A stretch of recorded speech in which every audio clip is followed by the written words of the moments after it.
Doctor Jijin கிருஷ்ணகுமாரோட இயக்கத்தில் ஆர்யா, இந்திரஸ் மற்றும் பல நடிச்சு ரிலீஸ் ஆகக்கூடிய திரைப்படம் தான் ஆனந்தன் காடு. ஆனந்தன் காடு படத்தோட டைட்டில் என்னடா டிஃப்ரெண்ட்டாக இருக்குது அப்படின்னு பார்த்தீங்கன்னா, படம் பார்க்கும்போது உங்களுக்கு அதுக்கான மீனிங் தெரியும். அந்த படத்துடைய கதை வந்து நார்மல் ரிவெஞ்ச் ட்ராமா தான். ஸோ இதை வந்து சொன்ன விதம் தான் கொஞ்சம் காம்ப்ளிகேட்டடாக இருந்தாலுமே அதை நீட் அண்ட் கிளியராக சொல்லியிருந்தால் இன்னும் இந்த படம் வந்து பயங்கரமாக இருந்திருக்கும்.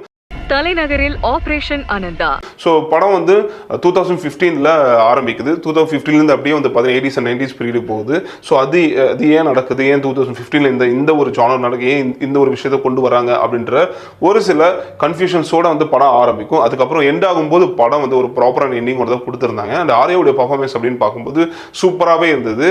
அண்ட் அதை தாண்டி இந்திரஸுடைய பர்ஃபார்மன்ஸ் சூப்பராகவே பண்ணியிருந்தாரு. ரீசெண்டாக கருப்பு படத்தில் வந்து பார்த்தீங்கன்னா எனக்கு ஜிபே பண்ண தெரியாது சார் அப்படின்னு சொல்லியிருப்பாரு. ஆனால் இந்த படத்தில் கொலைகளாக வந்து பண்ணிட்டு இருப்பாரு. ஸோ அந்த அளவுக்கு மிரட்டி இருக்காரு. அண்ட் இவங்களை தாண்டி நிக்கிலா, அதுக்கப்புறம் சுனில் மற்றும் பலர் நடிச்சிருக்காங்க.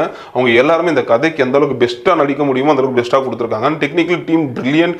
அஜினேஷ் பி லோகநாத்துடைய மியூசிக்கும் சரி, சினிமாட்டோகிராஃபி சரி, எடிட்டிங்கும் சரி நல்லாவே பண்ணியிருக்காங்க.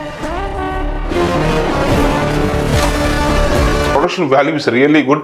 எந்த இடத்துலையுமே காம்ப்ரமைஸ் பண்ணாமல் நல்லாவே ஒரு ப்ரொடக்ஷன் வேல்யூ கொடுத்துருக்காங்க. அண்ட் படத்துடைய மைனஸ் பார்க்கும்போது ஆல்ரெடி சொன்ன மாதிரி தான் லைட்டாக கன்ஃபியூஷன்ஸான ஸ்க்ரீன் பிளே இருக்கும். அதை மட்டும் எடுத்து ஓரமாக வச்சிட்டிங்கன்னா கண்டிப்பாக இந்த படம் வந்து உங்களை எங்கேஜ் பண்ணும். நீங்கள் இந்த படம் பார்த்துட்டீங்க அப்படின்னா உங்களுக்கு எந்த அளவுக்கு பிடிச்சிருக்கு அப்படின்றது கீழே பிடிக்கும். மறக்காம கூட ஷேர் பண்ணிக்கோங்க.